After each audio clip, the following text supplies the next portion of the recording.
Sorry, till I get cleaned up, I have to walk in front of the camera to get back to the painting. Anyway, I painted this rock in. I'm happy with this now. This log I painted in, I'm unsure of it.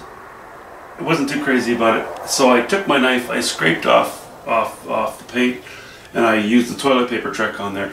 Now I've sucked off the extra paint and oil from that paint, so it won't be as slippery. It can sit. If once everything else is in and I have it in context and it's fine, I can lay a highlight in there. I don't have to do much to it. It's pretty much painted anyway. If I have to go over it, I can change everything because I've removed the texture. I've removed the textural surface of it, so it'll be easy enough to do that. So it gives me that choice. Couple of weeks ago, I did a video, or a couple of videos on a little study called Tiny Shore. And I did that one because I knew this one was on the books, so to speak. Tiny Shore is not the painting that I was requested to emulate on a larger canvas. It's a painting that I did years ago. It's called Quiet Orange, or it's called A Quiet Orange. I don't remember. I'm sure it's on Pinterest or on one of the gallery websites or something. That's the one that's been requested for me. Now I've repeated a similar composition over, well, several times over the years since then. I've had a lot of comments on that painting. A lot of people loved it. If I remember right, I think it was a 9x12. Turned out very well, but it was just a study, and the panel had just been stained very dark, probably a dark, you know what, it might have been ultramarine blue and burnt sienna, so by all appearances it would almost be black, and I went very quickly over it. In many ways I really love that painting. I've never been able to recapture the essence, the feel of that painting. It's that painting that somebody requested that I try to redo on a 36x48. Now, of course, you'll never get the same looseness. I would need a whole different set of tools, different space, and frankly, you can't just take a small painting, make it a bigger one, and have it look the same. It just doesn't work very well that way. At least I can't do it. That's what this painting is based on, though. But like I said, a little shore, that video, that little painting, which is only 8 high by 6 wide, totally different shape, but that has some of the idea behind the composition that I want on this one. So what that really means is we're going to have our intensity of colors here, and this trunk's going to catch a lot of light. This tree just a little bit. Actually, these trees will all be not too light, I think. So they're on sort of the plane of these rocks. But then we're stepping back a plane behind these bushes. This trunk is probably going to catch a ton of light. Likely this one as well. And I may even take this trunk and bring it down a little bit. We'll see. I'll play that by ear. But okay, so that's bringing strength into this area of the painting. What I also think I need to do after staring at it for a while is I need to tone down these trunks here. And what I really mean is to push them into the distance, make them appear to be a little bit further away. More of an atmospheric feel than a direct, dramatic feel. So what I'm going to do, what I'm going to have to do with this one, it's almost the same diameter as the most important trunk. I'm probably going to narrow it a little bit if it needs be. I might only have to blend it, go with some grays and some blues, get more into the colors of the grays of the rocks on this trunk, and that will visually push it back. I like it here, but it has to be toned down. This as well. That's okay. It's got to be made quite a bit lighter to become considerably less dramatic than these 3 trees. This tree, I'm going to change the shape of a little bit. It's just a silly little thing. I like it there, but it's too much of a spire and it's too unimportant of an item in the painting, so I'm going to tone that down. This tree, I'm also going to really try to use colors that blend with the background. I may even put the odd branch going a little bit horizontally in order to lose that idea of another vertical line, another pole, because you'll see we have a lot of poles here. This will become less dramatic because right now you're looking at, at a dark wash-in of that trunk. Making it lighter, you already lose it, but putting a branch or two heading off, in these directions will also help to counteract the strength of the verticality. This trunk, it's a little thick. What I'm going to do is I'm going to remove the top of it, and I'm just going to consider this to be the top of an old tree. This trunk I'll make a little bit thinner down here so that we don't have this, exactly parallel to this tree, exactly parallel to the edge of the canvas all the way down. I think I'd like to get rid of that. I think that'll be a small improvement, but a necessary one. So right now I'm just going to try to match the paint that I have on there. This is all dry and it's somewhat textural. That becomes difficult with a knife painting to make it look like your technique is consistent. But I'm going to do that now, and you will see, I believe, at the very least, a minor improvement with that. Let's see if I got it. No, it's too late.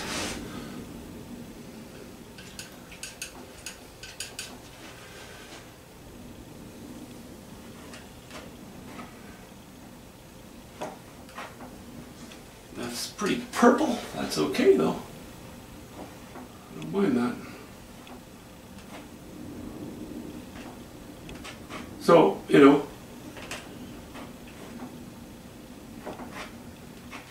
if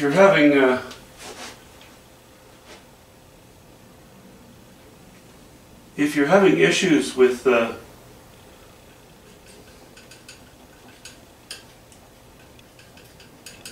some of the trees in your yard, I am a tree removal expert.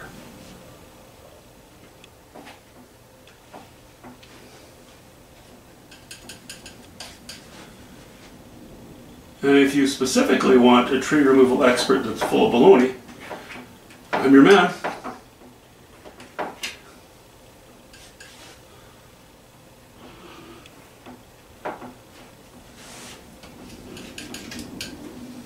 Okay, I think that's better already. Now, I'm going to go a little more purple and try to match up the colors that I have lower. Give that a touch, that's too high in value.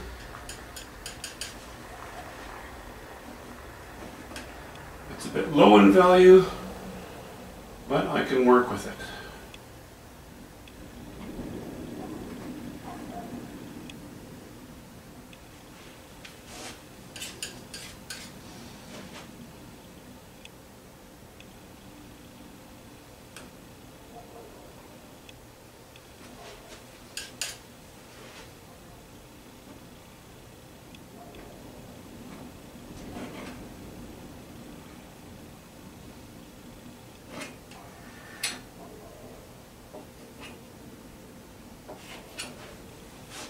Okay, I think that's an improvement. It's taking a better direction. Now here we're going into, I think I'll add a hint of ultramarine blue and we'll go purple. I'm just going to carve around this little area. I know I have not been taking you with me painting, and that's mostly because I've been doing so little of it, and with the holiday season, been directing my attention to other chores. But it's been kind of a pleasure to have the luxury of not feeling as though I had to do a lot of painting lately. Yeah, that's not matching the color, but actually I don't mind adding that in there. But yeah, having looked at this, it kind of bothered me a little bit, and I thought, you know, that's a reasonably quick fix. So I just thought I'd do this.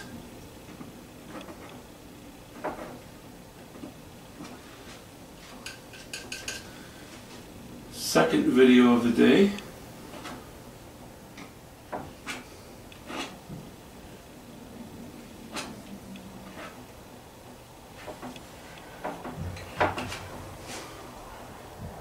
Yeah, I like that. That's okay.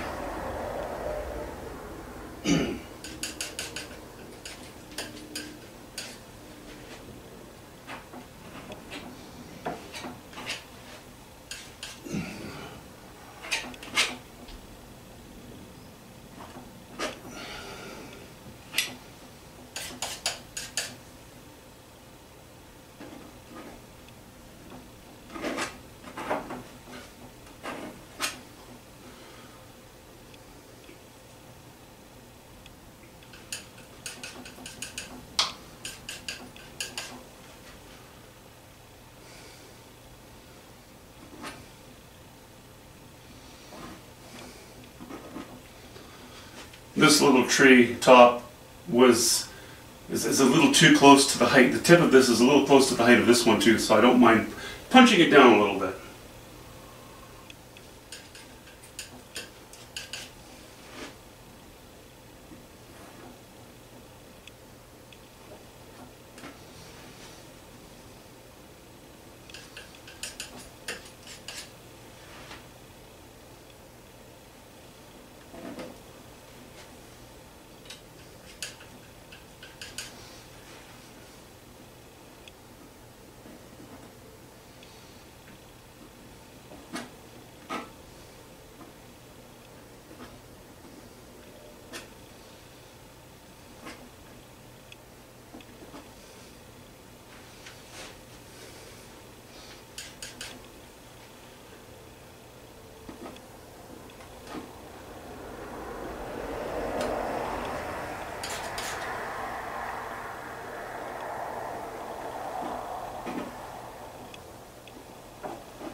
Okay,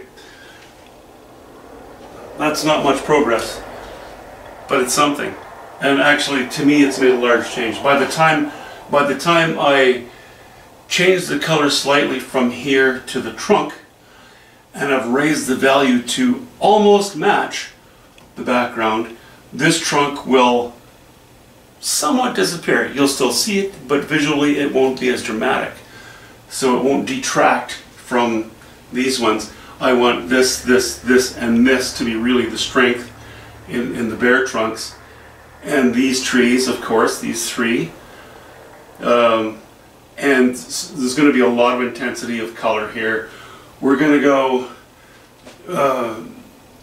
sort of in the direction of the colors was it Tiny Shore or Little Shore? I can't remember. The video I did a couple weeks ago. We're going to go in those directions. You know, right now it doesn't look like very red painting, except for this is washed in red. I'm going to go over this wash in with sort of a dirty purple, probably raw umber, a bit of alizarin crimson, and a bit of yellow ochre, because that's already brighter than I want. See, it's kind of right now it's a red dot in the middle dead center of the painting. For my own sake, I'm going to tone that down, because I want these highlights of red to show up in different areas of the painting. I don't want it centralized. Hope you know what I'm talking about. I hope I know what I'm talking about. Have a good afternoon, and thanks very much for watching. Bye-bye.